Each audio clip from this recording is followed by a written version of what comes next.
C'est vendredi, c'est les avis d'Alexis, bienvenue dans ce nouvel épisode. Et aujourd'hui, je vous conseille de vous abonner au Patreon, parce que le Patreon, ça reste une super affaire. Vous abonner, c'est une dizaine d'euros par mois à peine, et vous avez accès à 4 vidéos supplémentaires tous les mois, une par semaine, dans laquelle je décortique un effet, un tour, une méthode, plus un concours, plus les avis de Pauline, plus plein de surprises qui arrivent. Bref, il y a même des cadeaux de temps en temps. Le lien est dans la première ligne de la description. Et aujourd'hui, on va parler de The Box. Alors, vous allez vous dire peut-être que cet avis nous paraît un petit peu redondant avec un avis qui t'avait fait il y a longtemps, et c'est vrai, j'ai déjà parlé d'un produit qui s'appelait The Box de Mark Southworth. Je vous laisserai mettre en commentaire le numéro de l'avis plus un screenshot de ma tête. Pas sûr que ce soit possible dans les commentaires, mais je devais avoir peut-être 5 ans de moins et 12 kilos en moins également.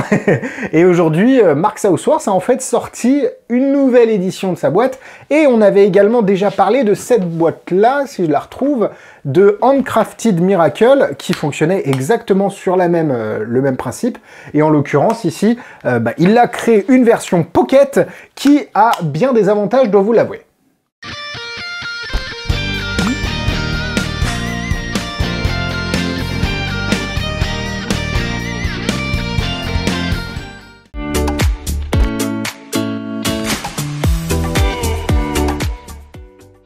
Pour ceux qui ne connaîtraient pas l'effet, c'est tout simple, c'est une boîte dans laquelle un objet est placé. Alors là, vous ne pouvez pas mettre l'objet avant, ce sera dans les points négatifs, mais vous allez voir, rien de bien grave. Et l'idée, c'est que vous allez faire choisir par exemple une carte, la faire signer, la carte disparaît du jeu, et vous aviez évidemment dans la boîte depuis le départ une carte, et quand vous allez prendre cette carte, que vous allez venir ici, montrer à tout le monde, la mettre dans la main, vous pouvez montrer que la carte a disparu. Non, en fait, vous faites votre change parce que vous avez fait un Mercury, enfin, je vais pas détailler, mais vous avez compris le principe. Vous pouvez évidemment mettre autre chose, ça peut être par exemple un post-it que vous mettez à l'intérieur, vous faites une prédiction, enfin le spectateur dit ce qu'il veut, vous avez du pocket writing, du double writing, vous faites comme vous voulez, et derrière, le post-it qui est dans la boîte est en effet le post-it avec lequel, écrit dessus, il y avait tout ce que le spectateur a dit, impossible à prédire, etc. Donc c'est une boîte qui a beaucoup de fonctions, et je vais revenir sur tous ces points positifs parce qu'elle en a.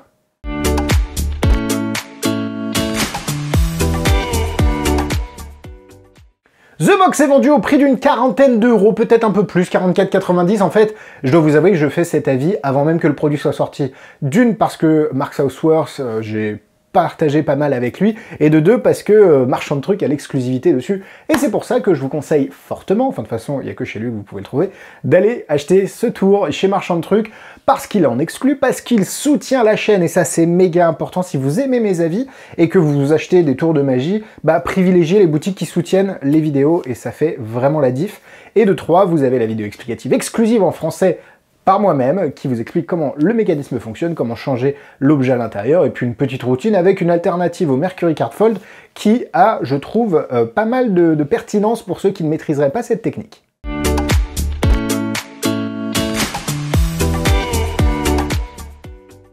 Avant de parler du unboxing de cette petite boîte qui... il y a des choses qui me plaisent pas, mais on va voir. Évidemment, vous vous abonnez à cette chaîne. Ça, c'est pareil. Je vous demande vraiment, enfin, pour le coup, ça vous coûte rien, juste un petit clic. Et derrière, moi, ça m'aide énormément pour le reste. Et merci. Même, vous pouvez activer la cloche. Ça, c'est cool aussi. Petite boîte. Toute petite boîte. En fait, la taille du packaging est à la hauteur de la taille de la boîte. Hein. C'est une vraie toute petite boîte en carton solide. C'est pas hyper bien imprimé. Ok, on va pas faire le lourdingue qui parle du packaging 2 heures. C'est fermé avec un scotch, voilà. Bon, à l'intérieur, qu'est-ce que vous avez? Vous avez ça. Alors, c'est là où le bas blesse, et je reviendrai un petit peu dans les points négatifs, c'est que l'explication, c'est ça. Bienvenue en 1980. Oui, c'est vrai que pour le coup, en ce moment, c'est très facile de tourner une vidéo, même avec un smartphone qui n'a pas coûté 1400 €. Donc honnêtement, je pense que Marc aurait pu faire l'effort de tourner une vidéo. L'explication reste bien faite. Vous avez évidemment la vidéo explicative en français sur votre espace client de Marchand de Trucs, donc ça c'est pas grave. L'avantage c'est que vous pouvez lui envoyer un mail, et si jamais vous avez une question à propos du produit.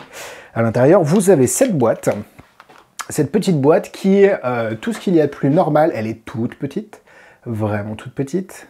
Je peux la finger palm, hein, c'est pour vous dire.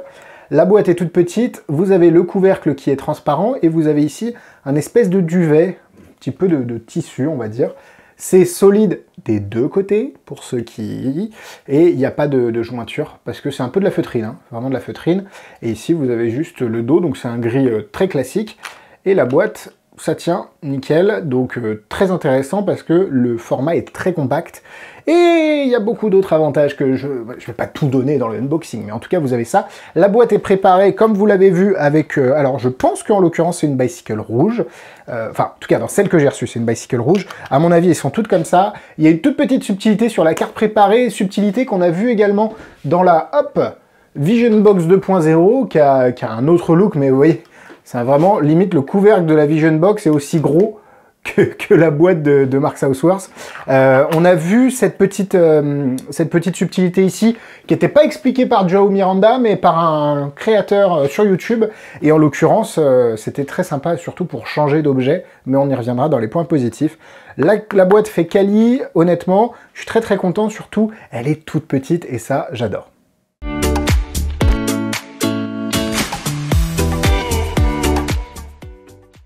Je vais pas vous montrer une démonstration parce que vous connaissez très bien. Je pourrais vous faire une petite routine comme ça. Allez, choisir une carte, on fait un petit Mercury, etc.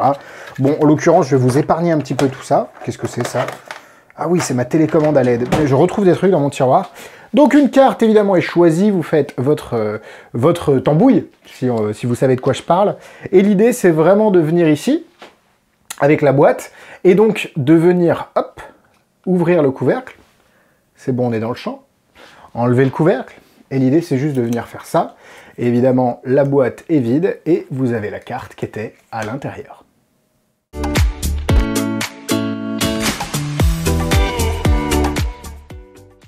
Allez, on part sur les points négatifs. Cette boîte ne permet pas de faire semblant de mettre l'objet à l'intérieur. Là où sur la Vision Box 2.0, on pouvait montrer une carte, la plier et la mettre dedans. Ici, ce n'est pas le cas.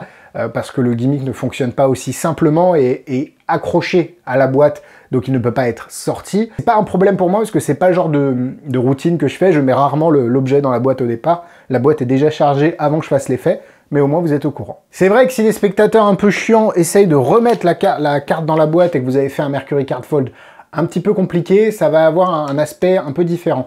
L'idée, évidemment, pour pallier à ce point négatif, c'est tout simplement de donner la boîte à l'examen à quelqu'un et la carte à un autre pour éviter que les deux essayent de les mettre ensemble. Je voulais le mettre dans les points négatifs parce qu'on me l'a souvent dit quand je parle de carte à la boîte que quand on la remet dedans, ça fit pas parfaitement, etc. Pour moi, c'est un problème de présentation plus qu'un problème d'accessoire, de gimmick.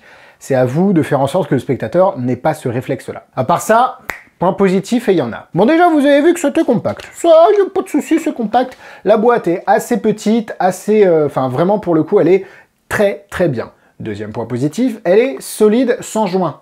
Ça, c'est important parce qu'il y avait une démarcation au milieu sur les précédentes, chose qu'il n'y a pas ici, et ça, c'est très important, parce que autant pour le fait de remettre la carte au milieu, enfin dans la boîte, il y a un truc, autant vu que celle-là, et c'est un troisième point positif, elle est examinable, bah faut qu'elle soit à 100% examinable et qu'il n'y ait pas un truc, un vieux trait au milieu, je vais y arriver. Donc elle est examinable.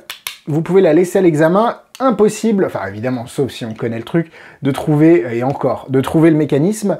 Quatrième point positif, vous pouvez la reset sans accessoire extérieur. Là où sur la Vision Box 2.0, vous aviez besoin d'un petit accessoire. La boîte ne se suffit pas à elle-même, vous avez besoin de quelque chose d'autre pour la reset.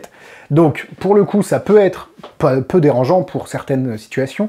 Quand on est en close-up, on a la flemme vraiment d'avoir un accessoire supplémentaire pour venir resetter la boîte. Là, voici l'accessoire pour resetter la boîte, et ça, c'est top. La boîte est évidemment silencieuse, vous l'avez vu, hein, je peux vous remontrer le gimmick. Et en passant, le gimmick est resettable super rapidement, voilà, en 5 secondes, c'est fait. Et le gimmick est juste ici, et c'est silencieux. Vous n'avez pas de claque, vous n'avez rien. La carte est là, vous avez une impression de 3D, ce qui est très important. Et quand vous venez, c'est doux comme de la neige, et vous pouvez vraiment entendre les mouches voler quand vous activez le gimmick, ça c'est très important. Et évidemment, pour finir, et ça, pareil, hyper important, pour changer la carte qui est dedans, je vais vous montrer, pour changer ce gimmick-là, eh ben, ça prend vraiment, pour le coup, allez, 30 secondes tout au plus. Alors évidemment, il faut avoir l'autre gimmick de préparer, mais vous pouvez l'adapter en plein de choses, que ce soit des billets, que ce soit des cartes d'un dos différents, que ce soit des post-it, que ce soit des petits bouts de papier, que ce soit ce que vous voulez, un ticket de CB pour faire un change avec un ticket que vous venez d'imprimer ou je ne sais quoi. Vous pouvez vraiment adapter la boîte à vos besoins très facilement et très rapidement. Et là, je sais que vous allez me dire, Alexis, t'as sorti une boîte transparente, la Révolution Box d'ailleurs, avec Marchand de Trucs, et pourquoi tu parles encore de boîtes comme ça? Parce que ma version n'était pas la version définitive, c'était juste la version qui me plaisait le plus à moi, qui coche toutes mes cases. Là, on n'est pas sur une boîte transparente, mais après, la boîte transparente, c'est vraiment un choix, plus qu'une obligation, encore une fois. J'avoue que le côté transparent, moi, me plaît beaucoup, mais après, chacun a son truc.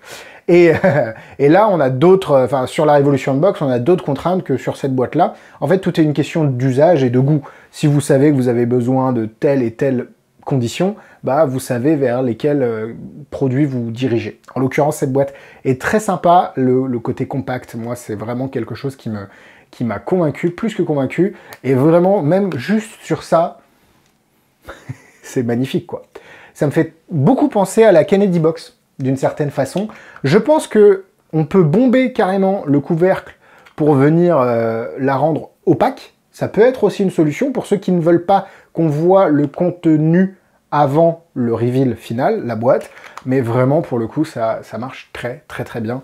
Pour moi, c'est une excellente boîte sur le marché, peu chère, on l'a pas dit, mais c'est vrai qu'elle est pas vraiment excessive par rapport à d'autres concurrentes, notamment la Vision Box, qui est un peu, pour moi, mon chouchou en termes de boîte transparente avec moitié transparente, on va dire.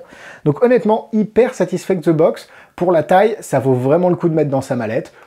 Est-ce que je mets 4 cœurs? Est-ce que c'est quelque chose que je pourrais utiliser? Moi, pour être honnête, ce que j'utilise vraiment en Presta, c'est Cartouphone. Cartouphone, c'est quelque chose que j'adore. Boum, Cartouphone, bam, là, ça marche très très bien. Je pense que la boîte, je m'en servirais plus pour du mentalisme, mais après, c'est qu'une question de goût. Allez, 3 cœurs et demi. On peut mettre 3 cœurs et demi. Il faudrait que je fasse des 3 cœurs et demi. Bon, allez, 3 cœurs et demi. En difficulté, comme je vous l'ai dit, si vous avez des soucis avec le Mercury Card Fold, j'explique dans la version française de la vidéo explicative une alternative, qui n'est pas de moi d'ailleurs, mais qui me permet de faire le mouvement sans avoir manipulation à faire vraiment compliquée. Donc c'est très intéressant. Après, sur le handling, franchement, il n'y a rien de compliqué. Avec un Mercury Card Fold, je mettrai 3 étoiles. Si vous ne savez pas le faire, il y a quand même des alternatives à 2 étoiles. Donc voilà, à vous de vous situer à ce niveau-là.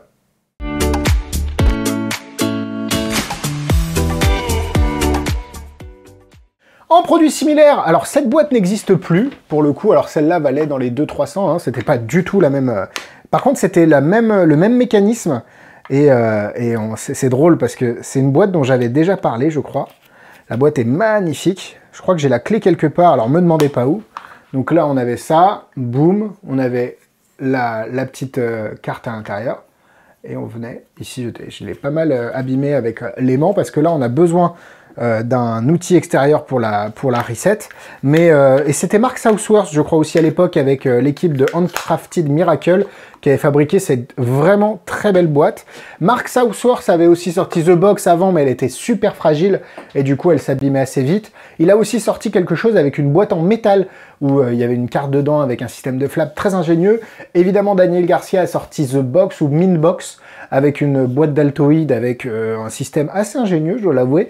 Et pour moi, la version la plus intéressante, c'est Toybox, qui est vendu chez TOI BOX, qui est vendu chez Penguin, qui est pour moi la routine de carte à la boîte la plus intéressante. Mais ça, je vous laisse en juger. C'est très intéressant, c'est un téléchargement. Les boîtes, vous les trouvez soit sur Amazon, soit vous avez des boîtes en France en métal. Bref, ça peut être aussi une autre alternative. Je vous ai même pas demandé avant de mettre en commentaire vos boîtes préférées. Mettez-vous mes cartes à la boîte préférées en commentaire. Évidemment, la Vision Box, il fallait que j'en parle parce que j'aime beaucoup.